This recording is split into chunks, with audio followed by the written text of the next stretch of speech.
출애굽기 2장 1절부터 10절까지 말씀입니다. 한 절씩 교독하겠습니다. 레위 가족 중 한 사람이 가서 레위 여자에게 장가들어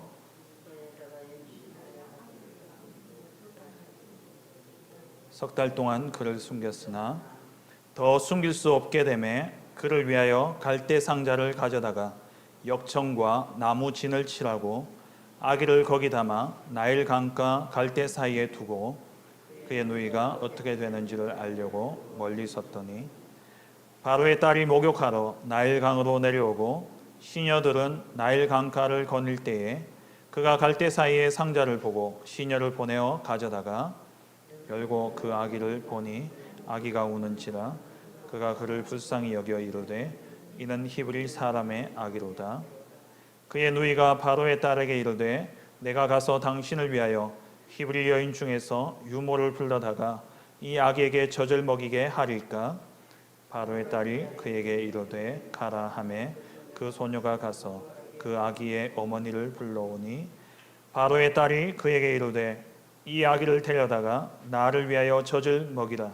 내가 그 삭슬 주리라. 여인이 아기를 데려다가 젖을 먹이더니 그 아기가 자라매 바로의 딸에게로 데려가니 그가 그의 아들이 되니라.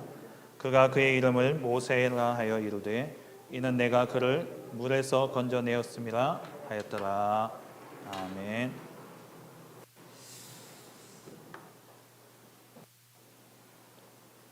여러분 제자이십니까? 제자십니까? 그렇다면 최고의 응답과 축복을 받으셨습니다. 정말 여러분 인생의 제자를 세우고 계십니까? 다 받은 겁니다. 정말 예수를 그리스도라 고백하는 제자, 그리스도 외에는 다른 것이 필요 없다라는 오직의 결론이 난 제자, 그 그리스도로 말미암아 응답이 나타나고 보여지는 제자, 그게 다른 사람이 아니라 내가 그 사람이어야 돼요. 그리고 하나님이 피로 값주고 사신 교회, 그래서 한 사람도 천히 여기지 않고 정말 귀하게 여기고 한 사람 한 사람을 품고 살릴 수 있는 그 사람이 제자입니다. 그리고 인간관계 속에 하나님의 절대적인 계획이 있음을 알고 모든 사람 관계 속에 하나님의 비밀을 찾아내는 사람, 그러한 제자의 길을 가는 우리 모든 테크노폴리스 하나교회 성도님들 되어주시길 주의 이름으로 축원합니다. 그 제자들이 모인 곳이 교회예요. 그래서 이 교회는 정말 말씀 따라가는 곳이어야 되고 오직 그리스도, 오직 하나님 나라, 오직 성령 충만의 말씀 따라가는 교회여야 되고, 그리고 이 우리 교회는 정말 서로 교제하는데 하나님의 역사가 우리의 입을 통해서 날마다 포럼되어지고 하나님 주신 그 은혜를 가지고 누구든지 함께 나누어 쓸 수 있도록 하나님 앞에 마음껏 헌금할 수 있는, 그래서 약한 자, 가난한 자를 돌볼 수 있는 그러한 교회가 되어야 되고요. 그리고 진짜 예배하는 교회. 그래서 예배를 통해서 우리가 정말 하나님이 주신 그러한 기도의 응답들을 누리고, 그래서 교회 안에서요 기도 제목을 마음껏 내놓을 수 있도록. 왜냐? 기도하면 응답되어지니까. 마치 초대교회 성도들이 베드로가 옥에 갇혔을 때에 한 마음이 되어서 기도했을 때에 옥문이 열려졌던 것처럼 우리 온 성도들이 함께 기도 제목을 나누고 그 기도 제목 가지고 합심해서 기도하게 될 때에 하나님이 역사하시는 그러한 예배가 되어야 돼요. 그러한 교회가 되어야 됩니다. 그리고 교회 안에서든 현장에서든 날마다 예배가 회복되어지고, 그리고 우리 교회 안에 하나님이 주시는 기적과 이적이 너무 많아가지고 누구도 우리 교회를 함부로 이야기할 수 없을 정도로 정말 겸해할 수 있는 두려움, 하나님의 역사를 보므로 생기는 그 두려움, 벌 받을까 봐 두려운 게 아니라 하나님이 일하시는 것을 보니까 우리 마음의 겸해함과 함께 두려운 마음이 생기는 거죠. 그러한 교회의 축복을 우리가 누려야 돼요. 정말 우리 교회가 예배가 날마다 기쁘고 즐겁고 행복한 그러한 교회가 되어야 됩니다. 그러한 예배가 되어야 돼요. 그리고 우리 교회는 정말 전도하는 교회, 아니 전도가 되어지는 교회가 되어야 돼요. 날마다 주께서 구원받는 자들을 더하게 하시니라. 이 지역에 농공부터 저 창녕에 이르기까지 하나님 영생 주시기로 확정된 자가 있는데 그들을 어느 교회에 붙이느냐? 우리 테크노폴리스 하나교회에 붙일 수밖에 없도록. 그래서 우리 모든 성도들이 정말 현장 속에서 칭송받는 그리스도인이라 인정받고 하나님의 사람이라 칭송받는 그 삶을 통해서 전도가 되어지는 그러한 복된 교회가 되어지길 주의 이름으로 축원합니다. 정말 이번 주 저는요, 제 개인이 큰 은혜를 받았어요. 참된 교회의 모습이라는 말씀을 준비하면서 정말 우리 교회가 이런 교회가 되었으면 좋겠다. 정말 우리 교회가 이러한 응답을 받는 교회가 되었으면 좋겠다.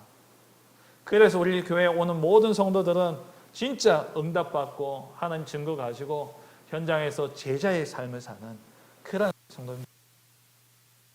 오늘 우리 권사님 기도하셨던 것처럼요, 그러한 응답이 차고 넘치는 그러한 우리 테크노폴리스 하나교회가 되어지길 간절히 소원합니다. 오늘부터 3주간은요,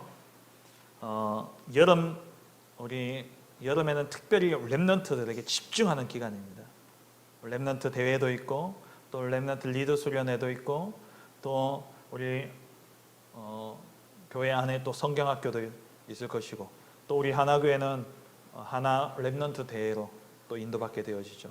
그래서 이번 여름을 두고, 여름에 귀중한 렘넌트를 두고 3주 동안은 우리 렘넌트 사역자와, 뭐 사역자가 따로 있습니까? 우리가 다 렘넌트 사역자죠.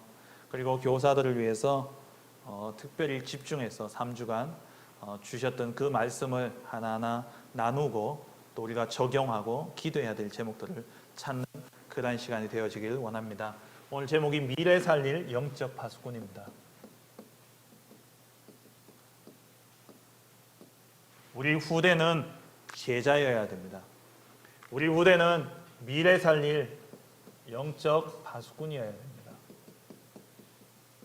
우리의 사명이 있다면 우리 후대를 제자로, 우리 후대를 정말 미래 살릴 영적 파수꾼으로 세우는 것, 이것이 우리에게 주신 하나님의 사명인 것이죠. 오늘 본문에 보면은 모세가 태어나는 모습을 보여주고 있습니다.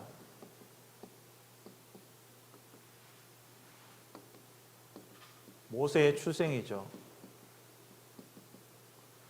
한 아이가 그냥 태어나는 것, 그냥 결혼해서 그냥 아이가 생겨서 아이가 툭 태어나는 것처럼 생각을 합니다.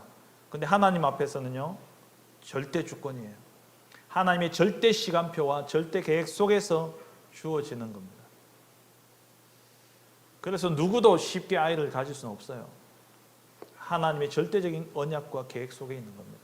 그러면 이 모세가 태어나던 시대가 어땠습니까? 모세가 태어났던 시대, 가장 중요한 시대예요. 그럼 모세만 중요한 시대에 태어났냐? 저와 여러분도 가장 중요한 시대에 태어났어요. 왜? 500년 만에, 종교개혁 이후에 500년 만에 복음이 회복되어지는 이 귀중한 흐름 속에 저와 여러분도 있잖아요. 또 우리 후대들은 어떻습니까? 이 복음을 이어가야 될 중요한 시간표 속에 우리 후대들이 태어난 거예요. 얼마나 축복입니까? 모세가 400년 동안 애굽에 노예되어져 있던 그때 모세가 태어난 겁니다. 이때 어땠습니까? 모세가 태어나기 전에 그 시대에 아이들이 태어나면 다 죽이라는 거예요. 왜냐하니까 이 애굽이 이 요셉 때 애굽 왕은, 이 애굽이 그 당시에는 그 왕조가 어땠냐니까 다른 곳에서 유입되어진 그러한 사람이 애굽의 왕이 된 거예요. 그러니까 이 사람은요, 포용 정책이에요. 자기가 외부인으로서 들어와서 왕이 되었으니까 누구든지 이제 등용을 하는 겁니다. 그래서 요셉이 총리가 될 수 있었던 거예요. 그렇게 하다가 원래 애굽에 있던 원주민이라 해야 됩니까? 이들이 그 요셉 당시의 왕에게 쫓겨갔다가 그 뒤에 정권을 잡은 거예요. 그러니까 이전에 상처가 있잖아요. 외부인들을 이렇게 살도록 배려해주고 이렇게 했더니만 자기들이 쫓겨났단 말이에요. 힘이 약해져서 밀려났다가 그렇게 왕조를 차지하고 나니까 이제 어떠냐니까 외부 사람들을 경계하기 시작한 겁니다. 그래서 이스라엘 민족들이 들어와서 이게 점점 번성을 하기 시작하는데 생육하고 번성하기 시작하는데 그 수가 거의 200만 명이 넘는 거예요. 어마어마하게 많아지니까 왕이 이제 겁이 나는 거죠. 왜냐? 이 왕위를 빼앗길 수 있겠다는 거예요. 이들이 쿠데타를 일으켰어. 그러면 왕위를 빼앗길 수 있겠다는 이 두려움이 딱 사로잡히니까 이들의 번식을, 사람에게 번식이 맞습니까? 그러니까 이들이 생육하고 번성하는 이것을 막아야 되는 거예요. 그래서 택한 방법이 뭐였냐니까는 살입니다. 어린아이가 태어나면 다 죽이라. 다 애굽의 그 나일 강에 띄어보내라 그래요. 처음에는 이제 죽이라. 산모에게 태어날 때 죽이라 그랬죠. 근데 이 산모들이 하나님을 두려워해서 죽이지 못하니까 그 뒤에 택한 방법이 뭐였냐니까 나일 강에 띄어보내라는 거예요. 왜? 나일 강에는 악어가 있고 그 물이 어마어마하게 많으니까 아이를 이제 죽이려고 그런 거죠. 유학살하던 이때에 모세가 출생한 겁니다. 이 시간표에. 너무나 중요한 시간표죠. 하나님이 이때에 모세에게, 물론 그 이후에 이야기합니다만은 하나님이 출애굽기 3장에 모세에게 뭐라고 이야기합니까? 너희 이 백성들의 고통을 내가 보고 들었다. 이제 내가 내려가서 저들을 구원하겠다. 하나님이 이 백성을 구원하시려고 작정하신 그때에 하나님이 누구를 보내시냐? 모세를 보내신 거예요. 지금 이 시대에. 그렇다면 오늘 우리 교회에 있는 렘넌트들, 그냥 누구 집 자식이고 누구 집 아이처럼 보여지지만, 또 예배 시간 저 애는 왜 저렇게 떠드나, 쟤는 왜 저렇게 우나, 그렇게 보여지지만 하나님은 이 아이를 왜 보내셨냐? 복음의 한 세대가 끝나가는 이 시간표에, 다음에 이 복음을 이어가야 될 이 중요한 시간표에 쓰시려고 세우신 후대라는 거예요. 그래서요, 우리 후대를 바라볼 때에는요, 정말 귀하게, 보배롭고 존귀하게, 내 눈에 보기에 아름답게 하나님 보시는 것처럼 우리가 그렇게 보여줘야 돼요. 조금 우리의 기준에 쟤는 왜 저래? 이런 마음 말을 못하지만 여러분 속에 내가 키웠던 자식하고 다르기 때문에 쟤는 좀 별나다. 쟤는 참 괜찮다. 쟤는 참 다르다. 이런 생각들 할 수 있죠. 그 망고 틀린 생각입니다. 하나님이 모세를 400년 동안 노예되어 있던 그곳에서 끄집어내서 가나안 땅에 들어가서 너로 말미암아 열방이 복을 얻게 하겠다는 그 언약 성취의 시간표 속에 하나님이 모세를 보내신 거예요.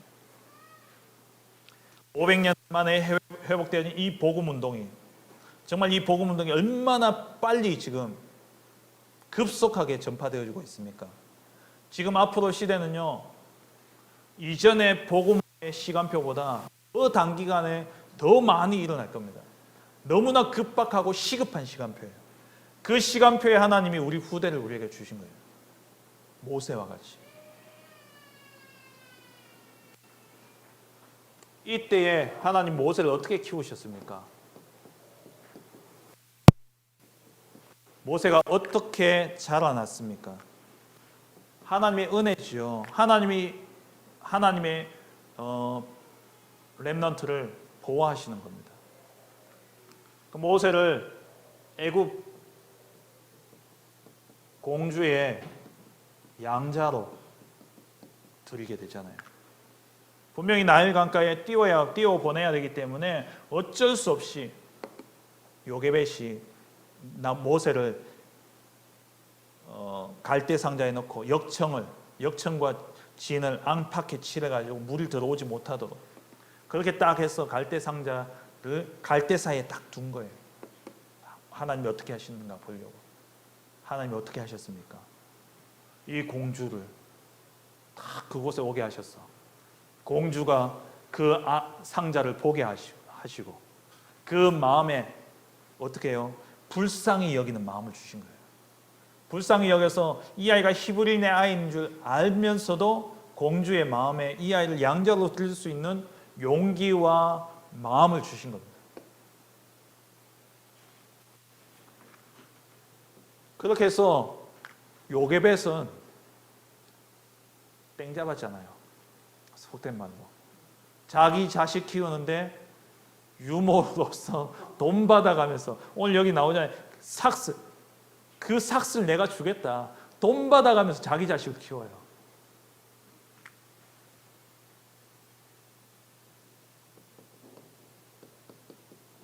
유모가 된 요게벳이죠. 이 유모가 되어서 요게벳이 모세에게 어떻게 합니까? 언약을 전달하는 겁니다. 언약을 전달해요. 그리고 양자로서 애굽에 있으면서 이제 애굽의 학문을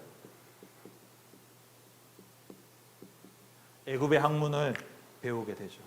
최고의 학습 기관에서 모세가 최고의 교육을 받게 되어집니다.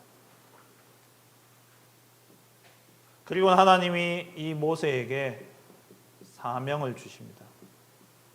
모세를 부르시고 사명을 주시죠. 어디에서요? 호렙산에서. 호렙산에서 하나님이 모세를 만나고 모세에게 사명을 주신 겁니다. 먼저는 출애굽기 3장 18절에 희생제사 피제사의 피언약을 하나님이 모세에게 말씀하셔요. 그런데 이 모세가 이것을 알아들었다는 거예요. 언제요? 어머니가 전달했거든요. 어릴 때 잠깐 전달했는데 그게 각인이 되어져서 모세가 하나님이 이 희생제사에 대해서 말씀하실 때에 또 이스라엘 민족들 내가 이제 건져내서 가나안 땅에 이르게 하겠다 할 때에 모세가 질문하지 않았어요. 왜? 알고 있었거든요. 하나님이 그렇게 하실 것이라는 것을 어머니로부터 다 들었어요. 알고 있었어요. 근데 그 일을 내가 해야 될 줄은 몰랐던 거죠.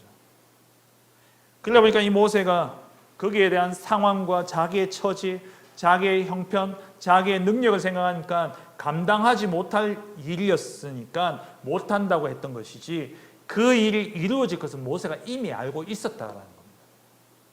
어릴 때 요게벳이 모세에게 전달했기 때문에 지금 우리가 후대에게 언약 전달하는 게 이런 의미예요. 이 아이들이 어릴 때에 들은 이 복음이 각인되어져서 삶으로는 나타나는 게 늦을 수도 있습니다. 삶에 적용되어지고 응답으로 나타나는 것은 더딜 수도 있어요. 하지만 이 각인된 게 하나님이 부르실 그때는요 생각나는 거예요. 깨달아지는 거예요. 아 그래, 하나님이 세계복음을 반드시 이룬다고 하셨지. 저도요, 저희 어머니가 목사 나기도 전에 저하고 상의 한마디도 안 하고 목사 시키겠다 이래가지고 기도회가 나왔잖아요. 어릴 때는 맨날 들었던 게 뭐냐, 너는 커서 뭐 되려면, 그 어린 나이에 늘 대답이 뭐냐, 목사. 그래가지고 교회 안에서 저를 꼬마 목사라고 그러고요. 그랬대요. 저는 뭐 기억도 없습니다만. 그랬는데 제가 제 능력과 제 기질과 제 성격을 보니까 목사 못하겠더라고요. 제가 어디 특별히 새벽기도 너무 힘들어요. 쳐다보니까 매일 새벽기도 왜 하냐요. 목사님들 뭐 그런 이야기 하셨다 그러잖아요. 새벽기도만 없으면 목회 참 할만한데, 제가 그 생각이었거든요. 그리고 또 목회다 보니까요, 제가 본 목사님은 저 시골 교회에 성도 기껏해야 30명, 40명, 50명 있는 그 교회. 힘들잖아요. 가난하잖아요. 전 못하겠더라고요. 그런데 하나님이 저를 부르시는 그 시간표예요. 어릴 때 들었던 그게요, 딱 생각나는 거예요. 아 그래, 하나님 언젠가는 나를 목사로 쓰실 건 내가 알았다는 거예요. 근데 하기 싫었던 것이고 지금 안 했으면 싶었던 것이지, 하나님이 딱 나를 부르실 때는요, 아 올 게 왔구나 이뤄야 됩니다. 모세도 마찬가지입니다. 모세가 하나님 어머니로부터 그 언약이 딱 전달되어졌을 때에 그 10년, 기껏해야 10년입니다. 기껏 길어봐야 10년이죠. 근데 그 10년이 청소년 때 10년하고 태어나서 10년하고 같습니까? 다르잖아요. 기억이 없어요, 기억이. 근데 생각나는 거 있죠. 근데 그게 나오는 게 왜? 각인되어져 있습니다. 우리의 사역이 이 사역입니다. 우리가 우리 후대에게 언약을 심는 이 사역이요, 지금 당장에는 열매가 안 나타나고 중간에요 도망가고 속썩이고 그럴 수 있어요. 근데 하나님이 부르실 그때에 그 각인된 게 나온다는 거예요. 그때를 위해서 우리는 뭐 하느냐? 오늘 언약을 전달하는 겁니다. 그래서 이 모세가 가니까요 10가지 기적이 일어났잖아요. 이 모세가 가니까 홍해가 갈라졌지 않습니까?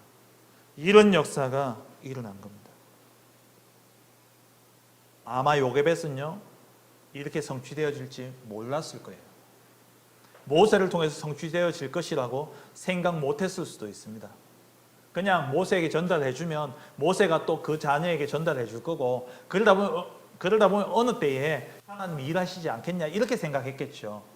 그런데 하나님이 요게벳을 통해서 그 짧은 10여 년, 길게 봐야 10년, 그때 전달되어진 그 언약이 모세에게 이루어진 겁니다.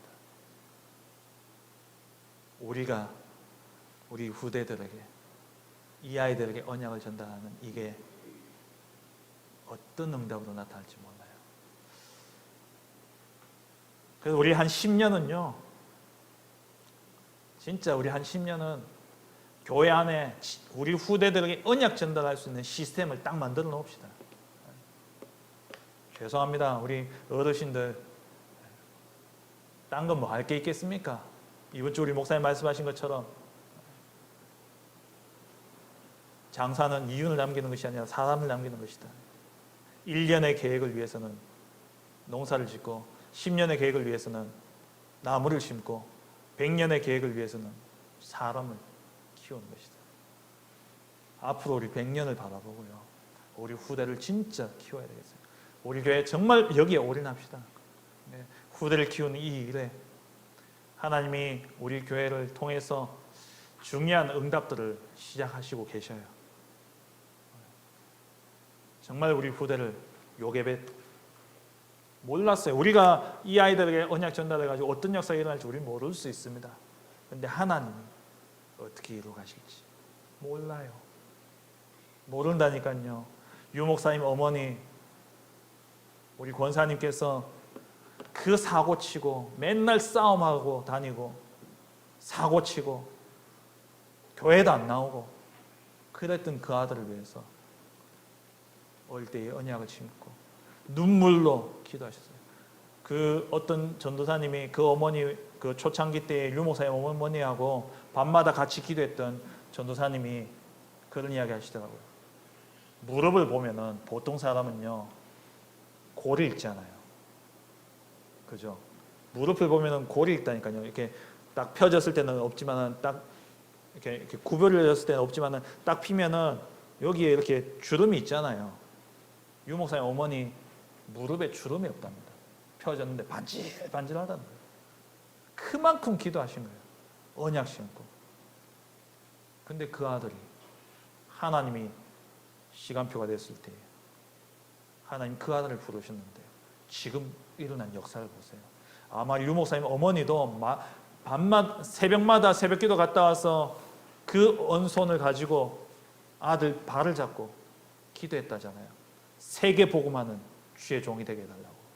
아마 그 기도할 때에 유 목사님 어머니는 성취될 것을 사실은 몰랐을 거예요.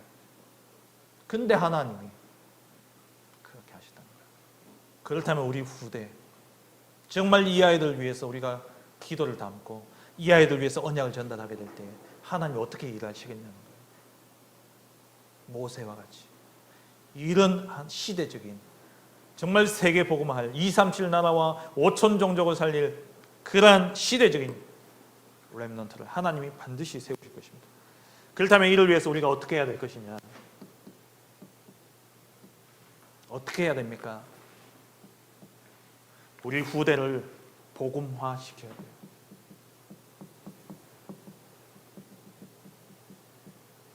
후대를 복음화 시켜야 됩니다.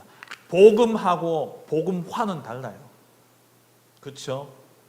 내가 복음을 아는 것과 복음화가 된 건 달라요. 복음화는 뭡니까? 내 모든 삶 속에서 복음이 누려지고 복음이 나타나는 거예요.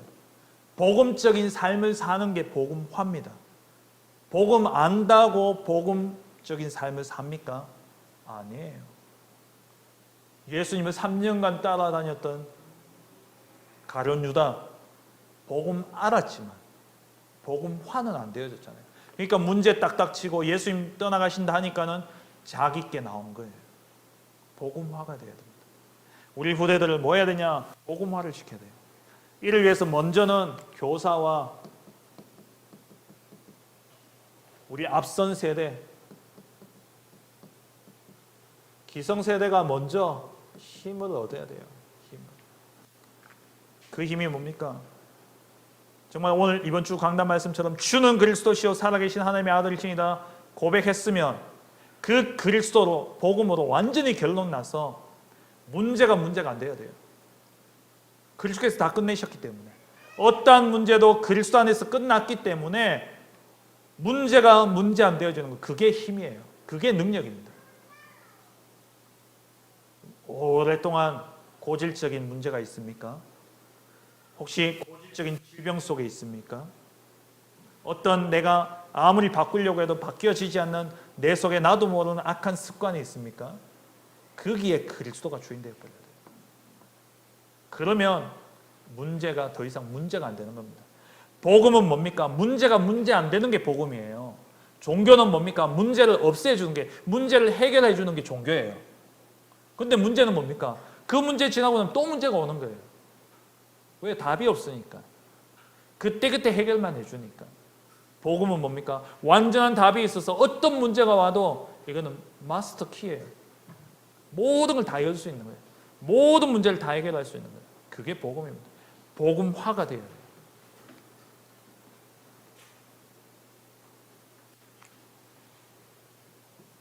그래서 우리가 복음만 가지면 안 되고요. 복음화가 돼요.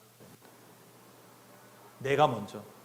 그리고 우리 후대들에게는 뭐 합니까? 보여줘야 돼요. 보여줘야 돼요. CCTV라 생각하세요. 우리 후대들이. 우리 후대들이요, 거울이라 생각하세요. 거울 딱 보면 내가 이 손 딱 들면 거울에 나타난 그 형상이 뭐합니까? 똑같이 손 들죠. 내가 이러면 또 손 들어요. 우리 후대가요, 우리 보는 그대로 하게 되어 있어요. 자녀 문제가 아니라니까요. 내 문제지. 후대 문제가 아니라니까요. 내 문제예요.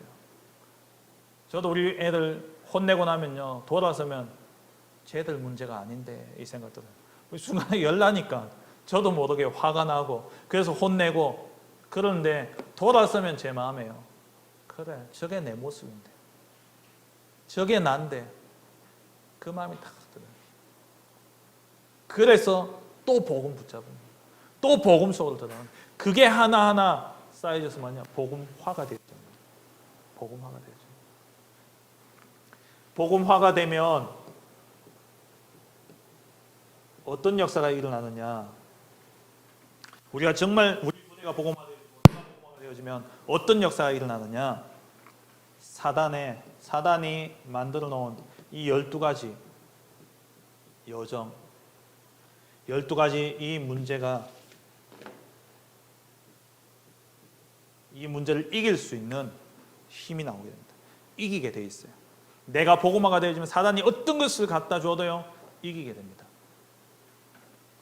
그리고 우리가 진짜 이 복음화가 되어지면 사단의 여정이 아니라 하나님의 여정 7가지, 이것을 누리게 돼요. 7가지 여정, 제가 지난번에 말씀을 드렸죠. 7가지 큰 흐름, 성삼위 하나님의 역사와 10가지 비밀, 10가지 확신, 열 가지 믿음의 발판, 5가지 확신, 9가지 흐름, 62가지 전도자의 삶, 그리고 예배, 교회의 축복. 이게 우리 것이 되어져요.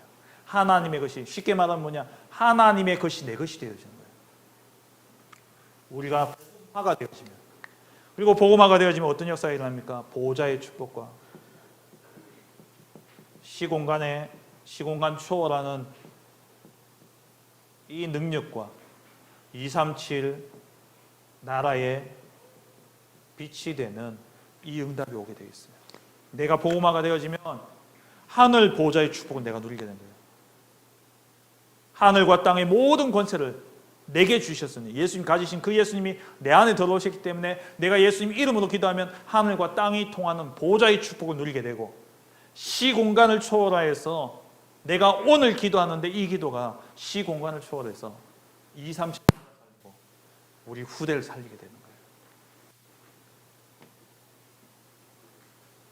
그리고 우리가 복음화가 되어지면 절대 불가능이 절대 가능이 되어집니다. 노바디죠. 아무도 가지 않고, 안 되니까 아무도 안 가요. 관심조차 없어요. 아무도 할 수 없어요. 그것이 우리가 진짜 복음화가 되어지면 절대 가능으로 바뀌는 거예요. Everybody, 모두를 살리게 됩니다. 그리고 우리가 복음화가 되어지면 말씀 속에서 오직이 발견되어지고요. 그리고 기도 속에서 유일성이 나오게 되어 있습니다. 유일성은 어디서 나오느냐? 기도 속에서 나와요. 그리고 하나님이 원하시는 것을 하게 되는데 그게 재창조의 역사죠. 이것은 하나님이 주신 미션, 하나님이 주신 언약 속에서 나오게 되어 있습니다. 이게 어디서 나옵니까? 복음화가 되어질 때 나와요. 이게 우리에게 나타나는 겁니다. 내가 진짜 복음화가 되어질 때 이 응답이 내게 나타나요. 이 응답이 내게 주어지는 겁니다. 이것을 가지고 뭐 하느냐? 묵상 속으로 들어가는 거예요. 이 5가지 주신 응답을 가지고 날마다 묵상 속으로 한번 들어가 보세요. 그럼 뭐가 나오냐? 여기서 진짜 힘이 나와요. 정말 능력이 나옵니다. 하나님이 나와 함께 하시는구나. 그 하나님은 보호자의 능력으로 시공간을 초월하여 역사하시는구나. 내가 오늘 이 시간 이 자리에서 기도하는데, 미국을 위해서 기도하는데 미국의 하나님이 지금 이 시간 시공간을 초월해서 역사하시는구나. 내가 오늘 이 시간 이 자리에서 내 자녀를 위해서 기도하는데 자녀가 어디에 있든 시공간을 초월하여 하나님 역사. 이게 묵상 속에서 깨달아지고 누려지게 됩니다. 뭐가 나오냐? 내 속에 힘이 나오기 시작해요. 이 힘이 나와야 돼요. 그래서 우리 후대들에게 뭘 가르쳐야 되냐? 묵상을 가르쳐야 돼요. 그래서 우리 렘넌트들은 말귀를 알아들으니까 우리 초, 중고 이런 렘넌트들에게는 어떻게 묵상을 가르쳤냐? 설명과 함께 그 상황과 문제하고 연결해가지고 말씀을 딱 붙잡도록 해줘야 돼요.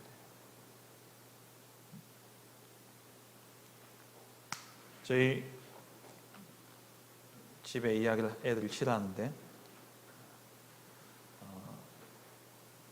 시험을 이제 공부했는데 원하는 성적이 안 나왔어요. 제가 그래서 좀 심하게 이야기를 했어요. 아마 앞으로도 계속 안 나올 거다. 네 하는 모습 보니까 너 하는 그대로 봤을 때는 앞으로 절대 만점은 안 나올 거다. 왜냐? 하나님이 그렇게 안 하신다. 왜냐? 하나님이 주시는 하나님의 능력 안에서 공부해야지. 하나님이 능력이 네게 나타나야 되는데 네가 죽자사자 공부해가지고 만점 받는다. 네 인생 하나님 필요 없지 않냐? 하나님이 네게 역사해야 된다.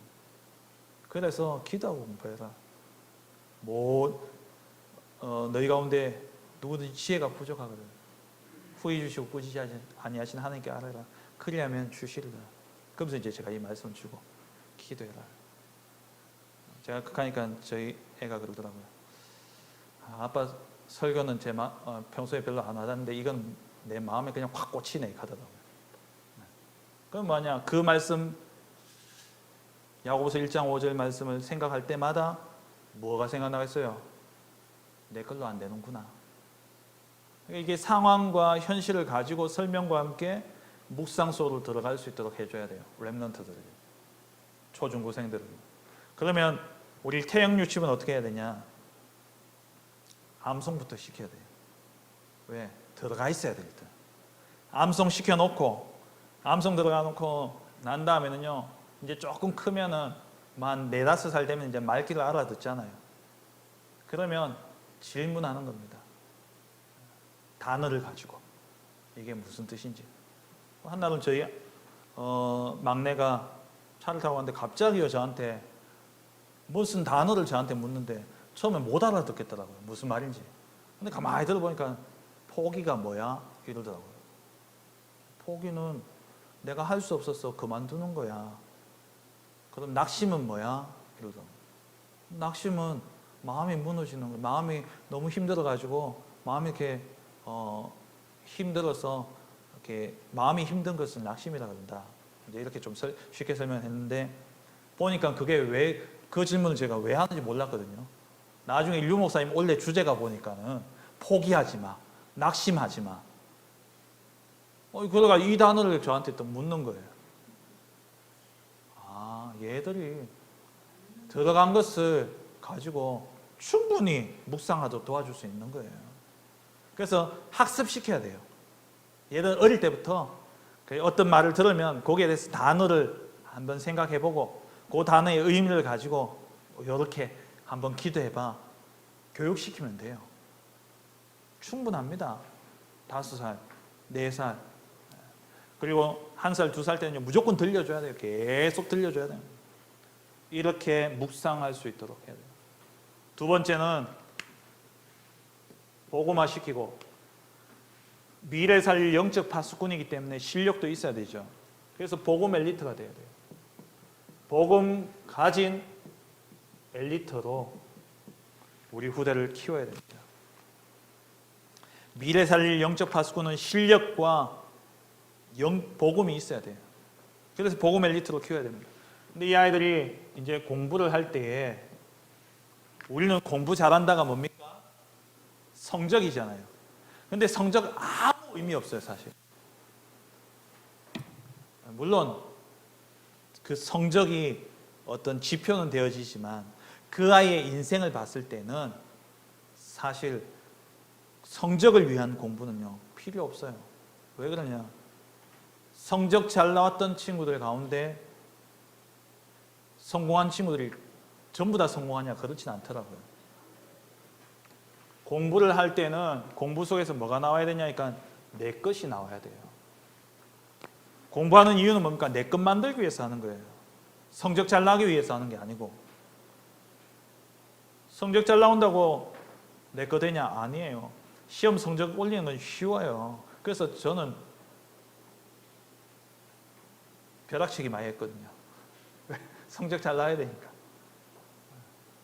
벼락치기 하는 놈 치고 자기 거 되는 친구는 잘 없어요. 시험 치고 나면 다 잊어버려요. 100점 맞았는데 그 다음 지나고 나면은요, 머릿속에 하나도 남는 게 없어요. 공부를 하되 꼭 뭘 찾아야 되냐? 자기 것이 되도록, 내 것이 되도록 해야 돼요. 렘넌트들이 책을 읽고 공부할 때 반드시 뭐냐? 내 것을, 자기 것을 찾도록 도와줘야 됩니다. 그리고 우리 복음 엘리트는 배려할 수 있어야 돼요. 다른 사람을 배려해야 돼요. 어떻게 배려하느냐? 이 배려하는 그 복음 엘리트의 목적이 뭡니까? 살리기 위해서요. 사람을 살리기 위해서, 다른 사람을 살리기 위해서 복음 엘리트의 축복을 누려야 되는데 배려할 수 없다? 어떻게 살립니까? 이번 주 2부 때 나왔던 말씀처럼 칭송을 받아야 돼요. 배려하고 살리면서 다른 사람이 이 사람을 존경하고 사랑하고 도와줄 수 있어야 돼요. 좋아야 되잖아요. 저는 우리 아이들이 반에서 누구든지 우리 아이를 좋아하고 우리 아이와 친구하고 싶어 하면 좋겠어요. 그게 복음 엘리트예요. 그러려면 뭐 해야 됩니까? 배려할 수 있어야 돼요. 배려는 어떻게 가리키느냐? 어떤 경우를 가지고, 영어로 하면 케이스를 가지고, 어떤 상황을 가지고 아이들에게 배려를 가르쳐야 돼요. 이번 주 주일날 2부 예배 때 저희 막내가 여기 올라왔잖아요. 제가 집에 가서 회초리를 들었어요. 그 전에 약속한 게 있기 때문에. 이거 제가 혹시 아동학대 잡혀간 거 아닙니까? 회초리를 들었어요. 그 약속대로 딱 때렸어요. 그리고 제가 이제 이야기하죠. 예배를 방해하는 건 누가 좋아하냐? 마귀가.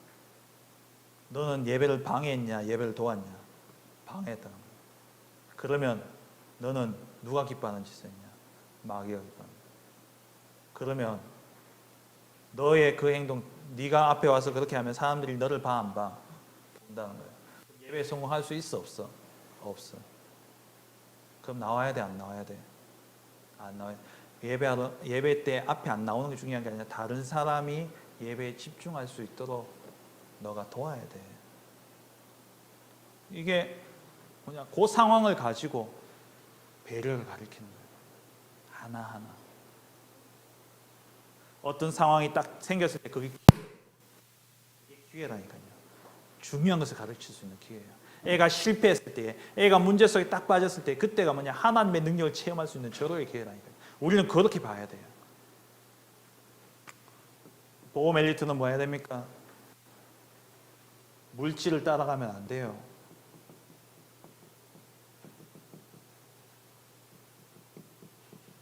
물질을 다스릴 수 있어야 돼요. 그야말로 경영할 수 있어야 돼요. 경영할 수 있어야 돼요.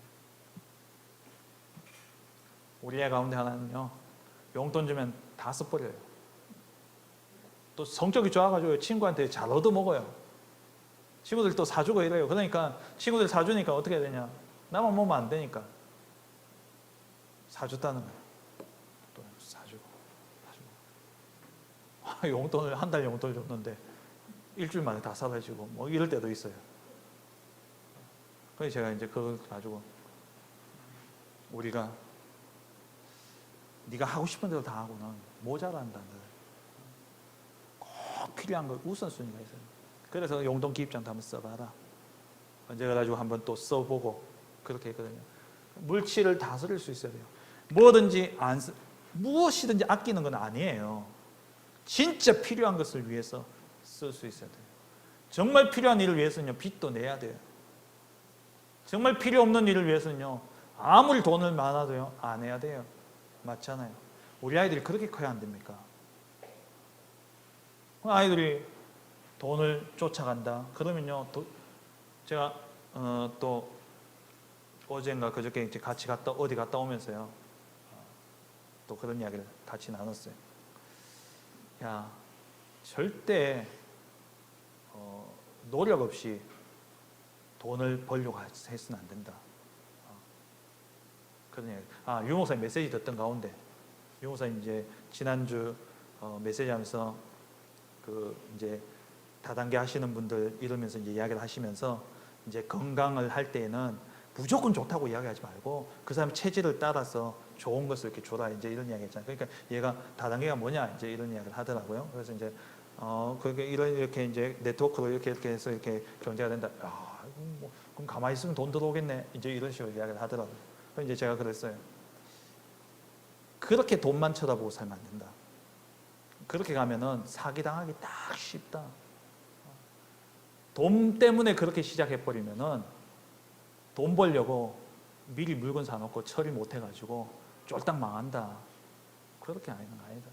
제가 이제 그러면서 이제 경제에 대한 부분을 조금 이야기를 했어요. 저는 예전에 새벽기도 오다 보니까요, 저 대구에 있을 때 1,000만 원 투자하면 월 40 보장한대요.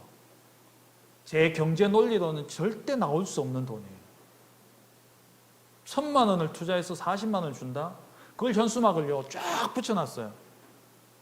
저는 그거 무시해요. 왜? 절대 안 돼요. 그거는. 도대체 뭘 어떻게 했는지 모르겠지만은 제 수준에서는 제가 배운 경제관념으로서는 절대 1,000만 원 가지고 월 40만 원 보장될 수가 없습니다. 근데 돈 쫓아가는 사람은 어떻게 했어요? 그럼요, 엄마 돈, 그또 1,000만 원 투자하면 40만 원, 1억 투자하면 400만 원 아닙니까? 그럼 뭐합니까? 부모 친척 돈 다 꺼집어가지고 집어넣어가지고 하죠. 그래 쫄딱 망하는 거죠. 쫄딱 망하는 거예요.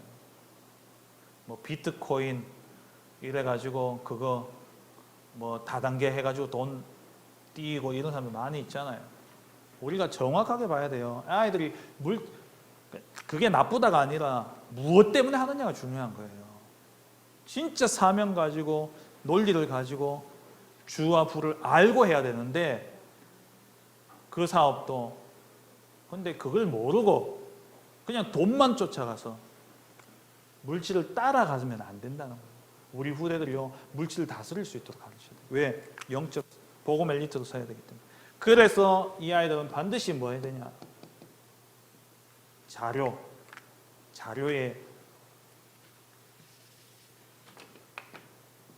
자료를 가지고요 뭐 해야 되냐? 공부해야 돼요. 공부해야 됩니다. 경제도 공부해야 되고 어떤 케이스도 어떤 상황도 이런 상황에 이런 일들이 일어날 수 있고 저런 일들 그런 케이스도 공부해야 되고 책도 읽어야 되고 또 교육도 받아야 되고 그래서 복음 엘리트는요 공부해야 돼요. 학습해야 돼요. 진짜 전문가 정도로요 될 수 있도록 공부해야 돼요. 유 목사님 그랬잖아요. 전도 그래야 영어로 본인이 이제 영어를 잘하시니까 한국어와 영어로 된 전도에 관한 책들 다 읽었어요. 낚시 지금도 들어가시면 낚시 채널 틀어놓고 말씀 준비하고 기도하고 하신다 하잖아요. 그만큼 낚시 완전히 전문가예요. 제가 봤을 때는. 또 호흡이라는 책을 한 권 딱 받고는 그거 가지고 30년 동안 호흡에 관한 책들 지금까지 나온 건 다 읽었다고 그러잖아요. 그 정도로 뭐냐 아이들이 복음 엘리트여야 되니까 모든 자료를 가지고 뭐냐 그 분야의 공부를 해야 됩니다. 그래서 우리는요 뭐 해야 되냐 이 복음 엘리트가 나올 수밖에 없는 시스템을 우리는 만들어야 돼요. 우리 교회가 이 시스템이 되어져야 돼요. 그래서 여러분들 자기 분야에 그냥 대충 하시지 마시고 우리 렘넌트들 위해서라도요 지금부터 공부하세요. 지금부터 내가 하고 있는 일, 내가 관심 있는 분야 우리 후대들에게 내가 딱 가르칠 수 있을 만큼 공부하세요. 그래서 우리 후대들이 이제 앞으로요 우리 교회 안에 테크노폴리스 RUTC가 세워지면은요 여러분들 다 강사로 서야 돼요. 다 증인으로 서셔야 돼요. 시스템 복음 엘리트 만들어낼 수 있는 이러한 시스템이 딱 나와야 됩니다. 이러한 시스템 속에서 나온 인물들이 누구냐? 요셉, 이삭 이런 인물들이요 성경에 나오는 이런 렘넌트들이 전부 다 이 시스템 속에서 나왔던 거예요. 다윗, 사무엘을 통해 가지고 이새를 통해서 이러한 시스템 속에서 성전 건축을 하게 되어졌죠. 결론입니다. 어릴 때부터 우리 후대들이 딱 세팅이 돼야 돼요.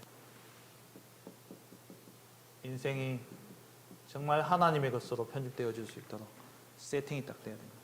그럼 어떻게 해야 되냐? 키는 포럼이에요. 우리 아이들과는요 포럼을 해야 돼요. 많은 포럼을 해야 됩니다. 포럼을 통해서 아이들의 인생이 편집되어지고 세팅되어질 수 있도록. 그래서 용사님 자주 이야기하십니다만은 위인 이야기 할 때는 이 사람이 훌륭하다 이게 아니에요. 정말 복음 가진 하나님이 쓰시는 사람은 어떤 사람인지 그걸 정확하게 이야기해 줘야 돼요. 그냥 위인 이야기만 해주면 유대인처럼 되어집니다.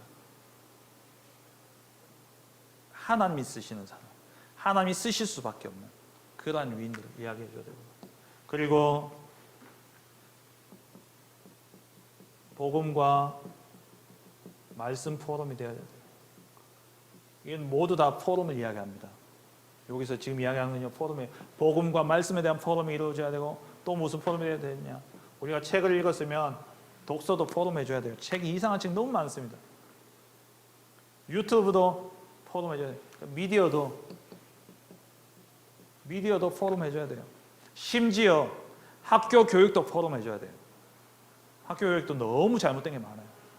너무 잘못된 편향되고 또 이상한 것을 가르치는 게 너무 많아요. 이건 다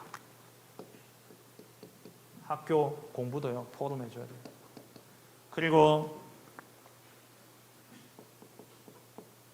아이들이 작품, 뭔가를 하나 그렸다, 뭘 하나 썼다. 우리 지난주 수요 예배 마치고 나니까 우리 하은이가 저기 거울에다가 이렇게 글을 시를 써놨더라고. 별것 아닌 것처럼 그것이지만 그것 가지고도 아이들은 이제 포럼이 되어져요. 작품 포럼 되어져요. 작품이라니까 우리가 뭔가 뭐 값어치 있고 대단한 아니고 애들이 뭘 만들더라도요, 그걸 가지고 복음적으로 함께 포럼해 줘야 돼요. 그 작은 것 속에서 아이가 뭐가 되냐? 인생이 바뀌어요. 그 빌 게이츠가 자기가 컴퓨터를 좋아해가지고 그래야 거기에 포럼이 이루어지면서 이 사람이 컴퓨터에 올렸는데 지금 전 세계 1위 부자 됐잖아요. 별거 아닌 것, 아주 사소한 것인데 그것을 어떻게 포럼해 주냐에 따라서 그 아이가 달란트와 인생이 바뀌어질 수 있다는 거예요.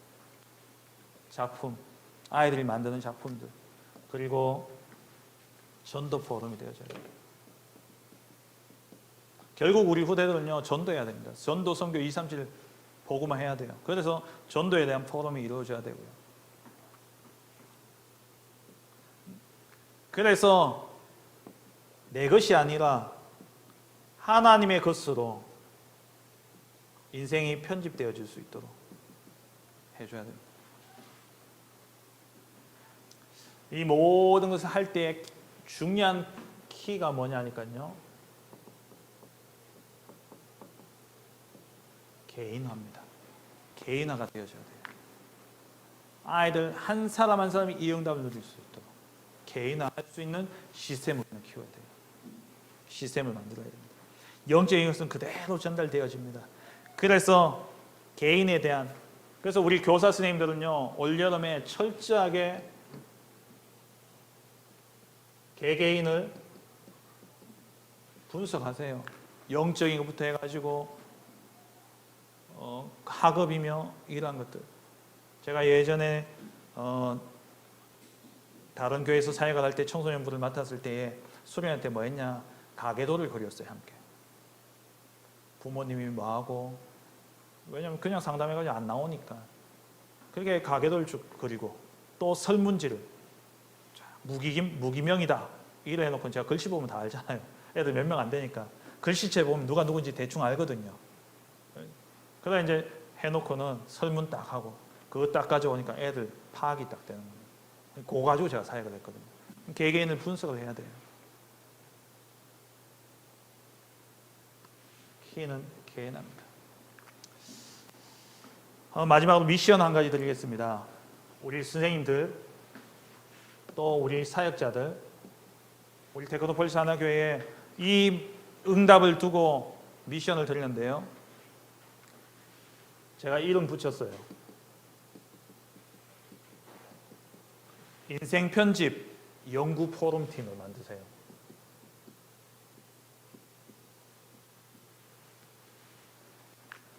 인생 편집 연구 포럼 팀. 뭐냐? 한마디로 공부하는 팀입니다. 유대인에 대해서도 공부하고요. 경제에 대해서 함께 우리 후대들에게 어떻게 이 언약을 전달하고 우리 후대들의 어릴 때에 어떻게 이 복음을 각인시킬 것인가를 두고 여러 세상의 방법들도 공부하고, 그러면서 그건 공부하고만 자기 혼자 공부하면요 다른 데 빠져요. 그래서 같이 공부하고 같이 포럼하고, 그래서 진짜 하나님이 원하시는 것을 찾아서 우리가 시스템을 만들어야 돼요. 그래서 우리 사역자들 오전에는요 모여서 같이 책도 읽고, 또 좋은 영상이 있으면은 영상도 같이 보고, 그리고 만약 하나 보고는 모여서 계속 포럼하는 거예요. 우리 후대들에게 이게 옳은 이야기냐 아니냐, 이게 영적으로 맞냐 안 맞냐, 이것을 아이들에게 어떻게 전달할 거냐. 아까 말씀드렸다시피 유 목사님은 낚시 하나를 하더라도 공부해가면서 전문적으로 하잖아요. 호흡 하나를 하더라도 숨 쉬면 뭐 사는 사람, 우리 사는 한 수만 쉬는 사람 누가 있습니까? 다 숨 쉬는 사람들이잖아요. 근데 그거 공부할 필요가 있습니까? 근데 공부하잖아요. 왜? 그 이상의 것이 있다. 그 이상의 것, 그게 내 것이 돼야 되고, 내 것이 되면 그 속에서 뭐냐? 하나님의 것이 나오게 돼 있어요. 그래서 이것을 위해서 뭐였냐? 인생 포럼, 인생 편집 연구 포럼 팀이 우리 교회에 딱 만들어져야 돼요. 이번 여름을 기점으로 해가지고 우리 부모님들 또 우리 선생님들 다 모여서요 공부해야 돼요. 공부해야 돼요. 아니 언제 쫓겨날지 모르는 직장도 들어가려고 10년, 20년 공부하는데 자기 애 낳고 20년, 30년 키워야 될 애를 두고는요 육아사 하나 아니고요. 결혼을 준비하는데 하루면 끝날 결혼식은 준비하면서 둘이 같이 살아야 될 이 남자에 대해서는 연구를 안 해요. 이 여자에 대해서는 연구 안 해요. 이 가정과 가문에 대해서는 연구 안 해요. 30년, 40년 같이 살아야 되는데 내가 부모님과 살았던 인생보다 100세 인생이면 3배, 2배는 더 살아야 돼요. 맞잖아요. 나하고 부모님하고 저는 저희 어머니하고 사실 같이 산 시간이 10년밖에 안 됩니다. 저희 집사람하고 벌써 15년 살았어요. 더 많이 살았어요. 근데요 연구를 안 해요. 그래 어떻게 삽니까? 진짜 우리가요 미래를 두고 복음의 엘리트를 키워야 되는 영적 파수꾼을 세워야 되는 이 귀중한 사명을 놓고 공부하지 않는다? 안 돼요. 해야 됩니다. 인생 편집 연구 포럼 팀 만드세요. 모이세요. 1명이라도 2명이라도 모여서 시작하시라니까요. 그 책을 나누세요. 책 나누고 같이 읽고 그리고 거기에 대해서 포럼하고 모이기 힘들면은 줌으로라도 해서 한 주에 한 번이든 계속 포럼 하셔야 돼요. 그래야 그 속에서 우리 교회가 많이 할 수 있는 게 나와요. 그래야지 그 속에서 하나님이 우리 교회에 원하는 것이 나온다니까요. 그래야 정말 우리 교회가 렘넌트 사역의 모델적인 교회가 되어줄 수 있는 거예요. 우리는 여기에 생을 걸어야 됩니다. 앞서 말씀드렸잖아요. 10년 우리는 걸어야 돼요. 진짜 영담 주시기 바랍니다. 이러한 응답이 우리 교회에 넘쳐나서 진짜 우리 교회를 통해서 렘넌트들 미래 살릴 영적 파수꾼들이 세워지는 귀하고 복된 은혜가 있기를 주의 이름으로 축원합니다. 기도하겠습니다. 하나님 정말 우리 후대를 미래 살릴 영적 파수꾼으로 세우기 위해서 우리 자신이 먼저 복음화가 되어지게 하시고 정말 우리 후대들을 이 복음의 일터로 세우기 위해서 우리가 먼저 연구하고 공부하며 그 속에서 내 것을 찾고 하나님의 것을 찾아 우리 후대들에게 전달함으로 말미암아 미래 살릴 영적 파수꾼으로 세워지는 귀하고 복된 은혜가 있게 하여 주옵소서. 예수 그리스도의 이름으로 기도합니다. 아멘. 570장